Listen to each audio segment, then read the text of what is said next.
এই জিনু যাও ঘোরো ওরে না টাটা। ভয় আছে আর ভয় আছে। রাধে রাধে বন্ধুরা, শুভ পয়লা বৈশাখের প্রীতি ও শুভেচ্ছা জানিয়ে নতুন আর একটা মিনি ব্লগ শুরু করলাম আজকে। পয়লা বৈশাখের জন্য আমাদের এখানে একটা বিশেষ মেলা হয়, সেই মেলায় জিনু গিয়েছিল, জিনুকে নিয়ে গেছিলাম আর কি। জিনু এই রাইডটা চড়েছে, সেটারই একটা ক্লিপ তোমাদের সামনে তুলে ধরলাম। আর তোমাদেরকে কিছু কথা বলি, তোমরা তো জানো আমরা নতুন বাড়ি ভাড়া খুঁজছিলাম বা খুঁজে নিয়েছি, সেই বাড়িটাতে যাব। অলরেডি চলে এসেছি, তোমাদের আস্তে আস্তে সব দেখাবো আমি। আর ওই বাড়িতে তোমাদের বলেছিলাম যে বাড়িওয়ালা আমাদের সাথে ঠিক কাজ করেনি। হ্যাঁ, আমরা অ্যাডভান্স দিয়েছিলাম, তোমরাই বলো আমি যেটা বলছি সেটা ঠিক কি না, বা কতটা ভুল বা কতটা ঠিক সেটা আমাকে প্লিজ কমেন্টে লিখে জানিও। দেখো, বাড়ি ভাড়া থাকতে গেলে প্রথমে তো বাড়িওয়ালাকে অ্যাডভান্স দিতেই হয়, সেরকম ওই বাড়িতেও আমরা দিয়েছি, কিন্তু ওরা কোনো এগ্রিমেন্ট করেনি। আমরা কিন্তু এগ্রিমেন্টের কথা বলেছিলাম, যেটা আর কি প্রসেস। তো ওরা বললো চেনাশোনার মধ্যে আমরা কোনো এগ্রিমেন্ট করবো না।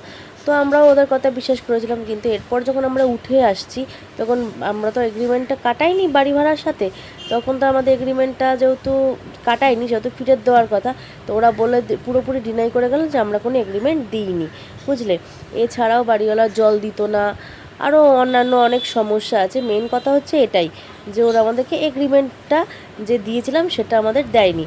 তো আমরা এবার নতুন যে বাড়ি ভাড়াটায় এসেছি সেটারই একটা বারান্দায় দাঁড়িয়ে আছি, এটা ব্যাক সাইড। চলো তোমাদের আস্তে আস্তে ঘুরিয়ে দেখা। এটা রান্নাঘর লাগোয়া হচ্ছে একটা বারান্দা, ছোট্ট বারান্দা।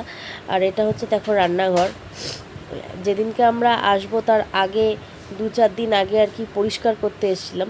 রান্নাঘর লাগায় বাথরুম, এটা একটা ঘর। তোমরা জানাবে কেমন লাগলো।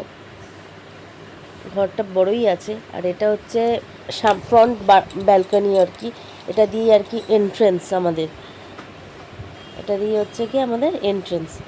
এই যে এখানে ঠাকুরমশাই পরে দেখতে হবে তোমরা পাখি রেখেছে, এটা হচ্ছে আমাদের মেন রাস্তা, আর সেইটা দিয়ে তো ওঠানামা করতে হয়। আর এই ঘরটা হচ্ছে আর একটা ঘর, যেটা হচ্ছে আমি জল দিচ্ছিলাম আর ঠাকুরমশাই ঝাঁটাচ্ছিল, এইটা অলরেডি হয়ে গেছিলো, আর ওই ঘরটা করছিলাম আমরা। তো এই হচ্ছে মেন কথা। তো ঘরগুলো কেমন হয়েছে তোমরা জানিও।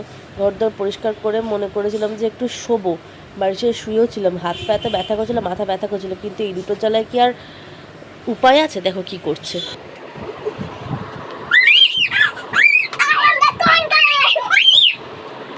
দেখা হচ্ছে একটা নতুন মিনি ব্লগে।